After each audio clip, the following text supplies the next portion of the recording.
Hi, and welcome to Caterpillar Cross Stitch. My name is Ford, and this week I'm going to be showing you how to handle it when a cross stitch pattern calls for two different colors on the same symbol. You guessed it, we're going on a blender.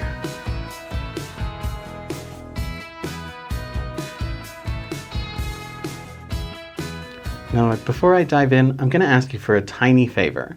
Like this video, subscribe to the channel, and when we're done, leave me a comment. It doesn't cost you anything, but it makes a huge difference for me. So if you've ever learned anything, or if I've ever made you go, then pay me back by taking just a second to do that. I'd really appreciate it. Now, using multiple colors of floss to make up the same cross stitch is usually referred to as blending. You'll occasionally hear it called tweeding, I suspect because of the similarity between the way the colors merge together and the way the weave of tweed fabric looks. But most of the time, blending is what you'll hear it called. So why would you want to do that, or why would a designer call for that? There are a handful of different scenarios where that can come in really handy. One is if there's a really abrupt change in color within the gradient and you want to smooth it out. DMC really only makes about 600 different colors of floss, and if you compare that to, say, the number of colors that a computer monitor can generate, which is in the hundreds of millions, then you get kind of some limitations as far as the gradients that you can create or the blends that you can make. So mixing two colors of floss together can really help with that. And sometimes it wouldn't really be possible to make a blend between the two colors that you're trying to bridge the gap between. So for instance, if you look at this project that I made, we're blending in between black and a electric blue. And those two colors, if you tried to blend them together, would just get kind of muddy looking. It wouldn't really work. So in order to soften that edge between the two, I've blended that electric blue with the black here. The other nice thing about that is that because this is a butterfly, it kind of imitates the sort of feathery, scaly texture of a butterfly's wing pigments. Another reason would be is if you're actually trying to exploit the kind of variable peppery look that creates. So on this pattern that I did here, where I've got a Lego Fred Rogers, I wanted to create a look that imitated his salt and pepper hair. I am a huge fan of Mr. Rogers, and in fact, when I was a little kid, if I didn't get to watch Mr. Rogers' Neighborhood every day, there was hell to pay. My parents bought a little portable VCR with a built-in TV so that we could take taped episodes of Mr. Rogers' Neighborhood camping, because some kids, they didn't get to take their nap, they would become monsters. Me, if I didn't get to see Mr. Rogers every day, I would become a monster. So I really wanted to kind of faithfully reproduce the salt and pepper hair that I remember him having as a kid. And so I used a blend of a light gray and a dark gray in order to create that effect. Most of the time the way that's done is just by, instead of using two strands of one color, using one strand each of two different colors on the same needle, so that when you stitch, they kind of mix and blend up together. There is another way of doing it, which I have not been able to find a name for this. So if you know what this technique is called, put it in the comments and I'll be your friend forever. What I did with this pattern, which is meant to be Mr. Bean's bear, Teddy, I wanted to have the blended effect, but I wanted to create kind of a ribbed texture like corduroy. So what I did is I stitched the entire bear in the darkest brown, and then I made the colors blend by using a different lighter brown for the second half of each stitch. So I did the bottom leg of each stitch in the darkest brown, and then the upper leg of each stitch in a lighter brown.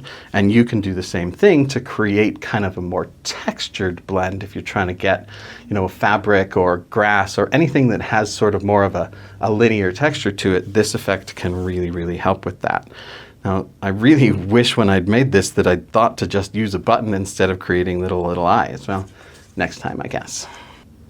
I want to take just a second right now to remind you to join the Caterpillar Cross Stitch Stitch Club email newsletter. As soon as you sign up, you'll get some rewards like 9 free PDF cross-stitch patterns and an ebook with our top 10 cross-stitching tips.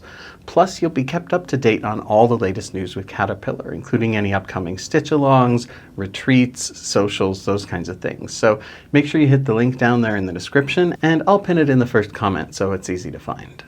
So how do you know when a pattern is calling for a blend? Well, most of the time it would be pretty explicit. So if we look at the pattern for my Lego characters that I did, you'll see here on my color key, I've got a section labeled blended entries, and then it tells me which two colors to blend. And then it gives me names for those as well. Most of the time, that's going to be one strand of each. If it's something different, you're going to find that in the notes section of the pattern information sheet. If the pattern is detailed enough that it's calling for blended colors, it certainly better be detailed enough that it tells you how to use those blends and which to use.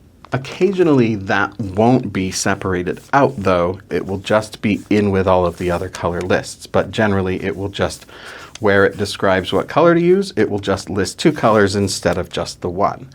There are a lot of different pattern designing softwares and some people just make them by hand themselves, so there's not necessarily going to be 100% consistency on how that works.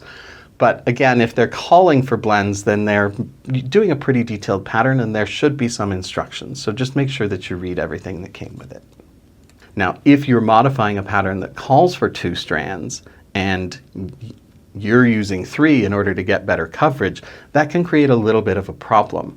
Personally, what I would do in that circumstance probably is use 2 strands of color A and 1 strand of color B on the bottom leg, and then I would use 1 strand of A and 2 strands of B for the top leg so that it kind of balances out. Hey, don't forget to go and check out the other amazing aspects of the Caterpillar cross-stitch community, especially the Instagram following and the Facebook group. There are tens of thousands of stitchers in those spaces and it's a really amazing supportive community, so if you're not in there, you're really missing out. Now, if you are a follower of the channel, it means you probably use loop start to start your threads most of the time. And you're probably already starting to see a bit of a problem, which is that when you are using 2 separate strands instead of 1 long strand, it's going to be difficult to use loop start. So I'm going to show you a cool technique for how to start.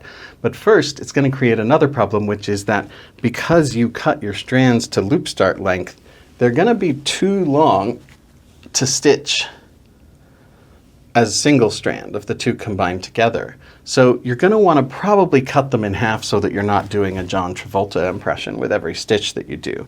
So you can easily do that just by holding all 4 ends of both strands, folding them in half, and then cutting the loop. So now I've got 2 strands that are an appropriate length for non-loop start instead of one that's twice as long as I want it to be. I've done a little block of each of these 2 colors that I'm going to be using here, and you can see that the transition between them is kind of abrupt. So in order to smooth that transition out a little bit, I'm going to use a little block of a blend of the 2 colors. Now, if you're doing a pattern that has a transition that's a little bit too abrupt like that, this is an easy way to customize the pattern without having to get any additional colors or go to the craft store. When you get to that junction between the 2 colors, like say it's a gradient in a sunset sky, you can leave a couple of rows or a couple of columns between the 2 colors empty and then fill that in with a blend of the 2. And that's what I'm going to do here. And I'm working with a stand to make it easier for you to see what I'm doing. So that means I don't really want to turn my project over very much. So I want a method of starting that will allow me to keep my project right side up. So I'm going to use something similar to a loop start. And the way that works is I'm going to stick my needle down through the fabric a couple stitches away in the direction that I'm going to be moving. This is kind of a hybrid between a loop start and a waist knot. I call it a waist loop.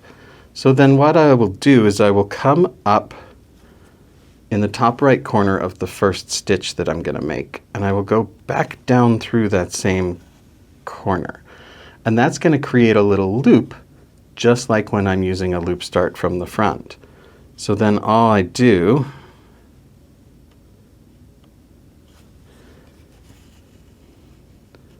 is use loop start the same way that I normally would if doing loop start from the front. Pull my needle down till that loop gets down into the corner of the stitch, stick my needle back through, pop that needle down to the back side. Don't pull it too tight because it can still pull your tail out at this point.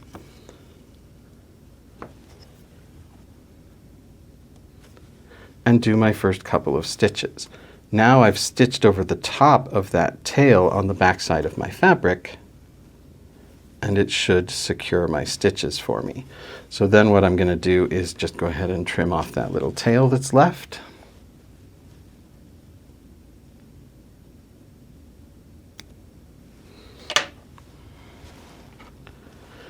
And kind of push it through to the back.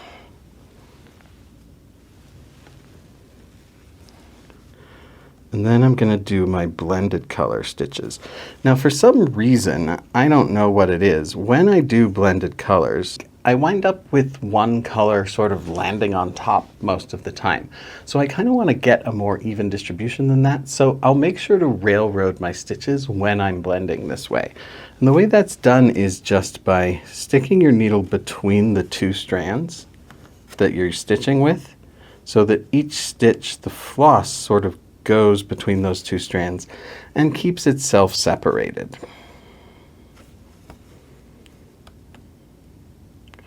And I'm just going to go ahead and fill in the rest of these stitches in that gap that I left here. And check out my video about railroading for more information about how that's done and why you might want to. So there we go. I've got my stitches.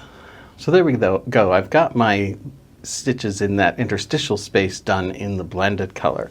And you can kind of see that where here we've got sort of two blocks of color sitting next to each other, this feels a little bit more like a gradient. Let's zoom in a little bit here so you can see. And up that close you can see a little bit more the kind of peppery texture of the blended colors. But this just feels so much smoother as a transition from this color to this color. And when you're working in the same hue family, that's just nice to just be nice and smooth. But especially if you're working in two colors that aren't even close to each other, like that black and that electric blue that I showed you, it can really nicely smooth out the transition between them instead of it just being a hard, sharp line. And there's no color that exists that would allow you to do that. Now, there are other circumstances that people like to use blended, and some of those are, for instance, there are special like iridescent and sparkly filaments that are meant to be mixed in with your floss as blending filaments to add a little bit of sparkle and pizzazz to your project. So that's another circumstance where that can come in really handy. So have you done a project with blending, or do you use a different technique when you do it? Let us know in the comments down below. In any case, that's all I have for you today. Thanks so much for watching. For Caterpillar Cross Stitch, my name is Ford, and I will see you next week.